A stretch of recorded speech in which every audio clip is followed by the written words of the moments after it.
गांव की जिठानी। शांति अपने दो बेटों अर्नव और आरुष के साथ शांति से जीवन बिता रही थी।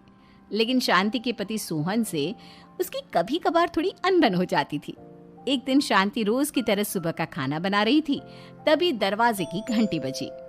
घंटी की आवाज सुनकर वो दरवाजे की ओर जाते हुए कहती है, अरे आती हूँ, कौन है, सब्र करो।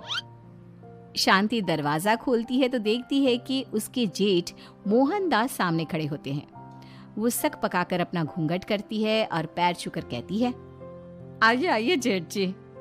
कैसी हो शांति?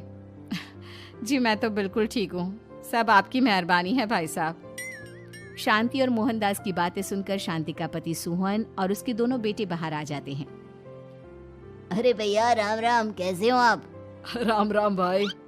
अरे शांति, ऐसे खड़ी खड़ी क्या देख रही हो? चाय कॉफी कुछ लेकर आओ, भैया आए हैं। शांति तेजी से रसोई की ओर आगे बढ़ती हुए कहती है, अरे मेरी माँ, गेट खोलने के चक्कर में मेरे तो चावल ही जल गए। वो दौड़ी दौड़ी रसोई में जाती है और देखती है कि सारे चावल जल गए हैं। वो दोबारा चावल बनाने में लग जाती है। इतने में सोहन आवाज लगाता है, अरे शांति, तुम्हारे चावल का रोना खत्म हो गया हो तो चाय ले आओ। जी लाती हूँ अभी। शांति जल्दी जल्दी चाय बनाती है और मोहनदास को चाय देती है। सब एक दूसरे की खैर खबर पूछते हुए चाय पीते हैं। चाय खत्म होती ही मोहनदास शांति की ओर देखते हुए मजाक में कहते हैं, शांति, अब तुम्हारी चाय में दम नहीं रहा, अब हमें चाय बनाने वाली बदलनी पड़ेगी। ये कैसे मुमकिन होगा जेठ जी, घर और बाहर का सारा काम मुझे ही करना पड़ता है और कभी कभी जल्दी जल्दी के चक्कर में काम बिगड़ जाते हैं, जैसे आज चावल जल गए। अरे इसी का तो हल लेकर आया हूँ। मैंने रिश्ता देखा है अर्नव और आरुष के लिए। दोनों लड़कियाँ बहुत सुंदर और सुशील हैं। अगर आप दोनों इजाज़त दें तो बात करूँ आगे। सोहन और शांति रिश्ते की बात सुनकर कहते हैं, अब ठीक है, बात चलाइए ना भैया, पर पहले लड़की के बारे में कुछ बताइए तो सही। हाँ हाँ भाई साहब, लड़की कैसी है, परिवार कैसा है, कहाँ के रहने वाले हैं? देखो, परिवार तो बहुत अच्छा है, पर वे दोनों लोग बहुत गरीब हैं। दहेज में कुछ मिलेगा नहीं। अरे हमें दहेज में कुछ चाहिए भी नहीं, बस लड़की संस्कारी होनी चाहिए। एक लड़की तो पढ़ी लिखी है और शहर की रहने वाली है, पर दूसरी अपनी गरीबी की वजह से पढ़ न सकी और गांव में रहती है। लेकिन दोनों है बहुत खूबसूरत। अगर तुम सबको देखते ही पसंद ना आ जाए तो मेरा नाम बदल देना। हाँ, पर तो हम आंखें मूंद कर भरोसा कर सकते हैं भैया। आप आगे बात चलाइए, हम शादी करने को तैयार हैं। कुछ ही दिन में अर्नव और आरुष की शादी हो जाती है। आरुष की शादी अनपढ़ लड़की मंजरी से हो जाती है, जो कि बहुत भोली भी होती है, और अर्नव की शादी पढ़ी लिखी लड़की तनुजा से हो जाती है, जो कि घमंडी और चालू होती है। एक दिन मंजरी घर के काम कर रही थी कि अचानक शांति उसे आवाज लगाती है, बड़ी बहू, ओ बड़ी बहू, मंजरी जल्दी यहाँ आओ। मंजरी जल्दी जल्दी शांति के पास जाती है। बेटा मेरे पैर दबा दे, बहुत दर्द हो रहा है। जी माँ जी, बस बर्तन धोकर आती हूँ। अरे बैठ यहाँ, मेरे पैर में बहुत तेज दर्द हो रहा है, बर्तन छोटी बहू धो लेगी। मंजरी शांति के पैर दबाने लगती है तो शांति तनुजा को आवाज लगाती है, छोटी बहू, ओ छोटी बहू। तनुजा थोड़ी देर से आराम से चलकर आती है। जी माँ जी, आपने बुलाया मुझे? आपको कोई काम था क्या? तू कुछ काम कर रही है या? शांति की बात काटते हुए तनुजा बोलती है, कुछ नहीं माँ, फोन पर अपने घर पर बात कर रही थी। अरे बाद में बात करियो अपने घर वालों से, पहले जाके बर्तन धो ले। तनुजा मुंह बनाते हुए अपनी जिठानी की ओर देखती है और मन ही मन कहती है, ये महारानी वहां बैठी है, ये नहीं कि बर्तन धो ले। मैंने इतनी पढ़ाई बर्तन धोने के लिए की थी क्या? तनुजा दांत पीसकर वहां से चली जाती है। अगले दिन सब दफ्तर चले जाते हैं, तभी डाकिया चिट्ठी लाता है। शांति चिट्ठी लेकर मंजरी से कहती है, बड़ी बहू, जरा छोटी बहू को बुलाना, एक चिट्ठी आई है। मेरी तो आंखें कमजोर है तो मुझसे पढ़ा नहीं जाएगा। मंजरी तनुजा के पास जाकर कहती है, तनुजा, तुम्हें माँ जी बुला रही हैं। मुझ पर हुक्म मत चलाओ, काम बताओ काम। अरे मैंने तुम पर कहाँ हुक्म चलाया, और हुक्म चला भी दूंगी तो क्या हुआ, तुम तो मेरी छोटी बहन की तरह हो ना। तुम जैसी अनपढ़, जाहिल और गांव की गवार मेरी बहन नहीं हो सकती। बेचारी मंजरी तनुजा की बात सुनकर अपना सा मुंह लेकर रह गई। कोई चिट्ठी आई है, माँ जी तुमसे पढ़वाना चाहती है, बस इसलिए बुला रही हैं। मुंह टेढ़ा करके तनुजा मंजरी का मजाक बनाती हुए कहती है, अनपढ़ कहीं की। तनुजा का ऐसा बर्ताव देखकर बड़ी बहू बहुत दुखी होती है। तनुजा को अपनी पढ़ाई का घमंड इतना हो गया कि अब वो घर के कोई काम नहीं करती और अपनी जेठानी का मजाक बनाती रहती। तनुजा का ये बर्ताव अब उसकी सास को भी नजर आने लगा था। एक दिन शांति ने अपनी बड़ी बहू से कहा, मंजरी, तनुजा हर समय तुम्हारा मजाक उड़ाती है, तुम्हें गुस्सा नहीं आता क्या? आता तो है माँ जी, लेकिन मैं क्या करूं? जब भी उसे कुछ बोलती हूँ वो और भी जली कटी बातें मुझे सुनाकर चली जाती है। मैं उसे अपनी छोटी बहन की तरह प्यार करती हूँ, लेकिन उसके दिल में मेरे लिए कोई इज्जत नहीं। बहू, तूने वो कहावत सुनी है, जुल्म करने वाले से ज्यादा जुल्म सहने वाला अपराधी होता है। मंजरी अपनी सास का इशारा समझ जाती है। वो अपनी देवरानी को सबक सिखाने की ठान लेती है और एक दिन शांति अपनी दोनों बहुओं के साथ बैठी थी तो शांति अपनी बड़ी बहू से पूछती है, अरे बहू, शाम होने को है, कुछ सोचा है क्या बनेगा खाने में? माँ जी, मेरे तो सर में बहुत दर्द है आज।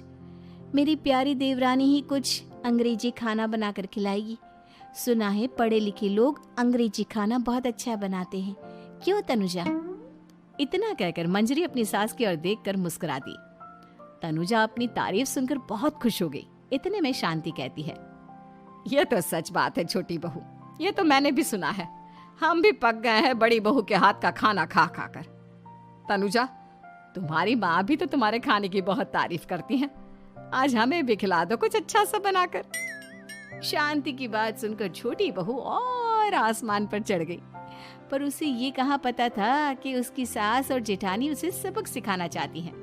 तनुजा अपनी तारीफ सुनकर खुश तो बहुत होती है, पर सोचने लगती है, मुझे तो कैसा भी खाना बनाना नहीं आता।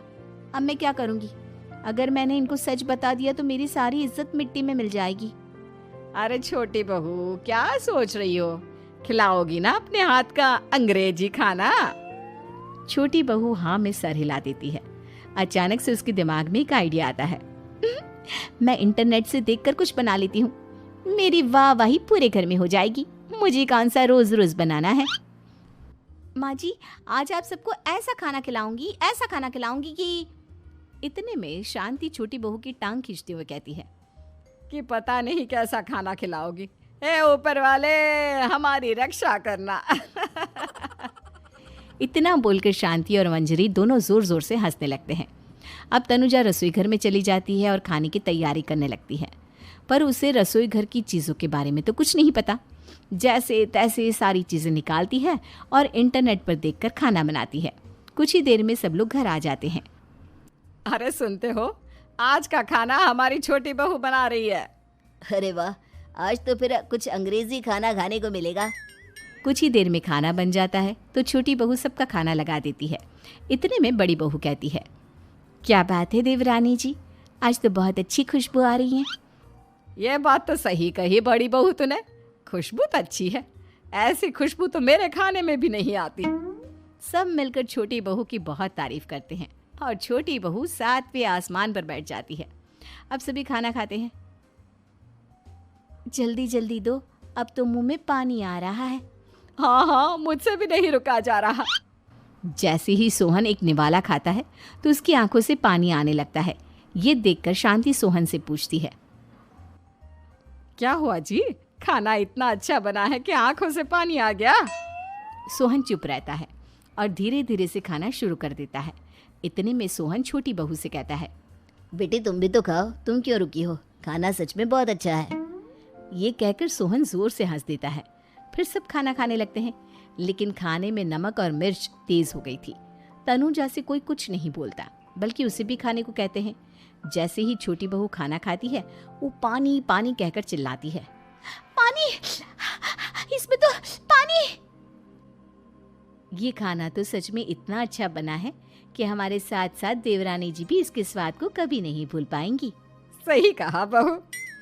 तनुजा को अपनी गलती का एहसास हुआ और उसने अपनी सास से कहा, माँ जी ये मेरी गलती नहीं है, इंटरनेट पर दिखाया था कि 4 चम्मच नमक और मिर्च डालने हैं। अब मंजरी को भी मौका मिल गया और उसने तनुजा पर तंज कसा। नाच न जाने आंगन टेढ़ा, हर जगह अपनी पढ़ाई दिखाती हो, दूसरों का मजाक उड़ाती हो। अब पता चला ना, हर चीज़ में पढ़ाई काम नहीं आती। और तुम तो शहर में रही हो, तुम्हें तो मुझसे भी अच्छा खाना बनाना आना चाहिए ना। बेटा, अगर तूने ठीक से सब सीखा होता तो आज तुझे शर्मिंदा नहीं होना पड़ता। बात शहर या गांव की नहीं होती। मंजरी गांव से आई है, लेकिन उसे घर का काम करना और खाना बनाना सब अच्छी तरह से आता है। तुम शहर में रही हो, तुमने ये सब क्यों नहीं सीखा?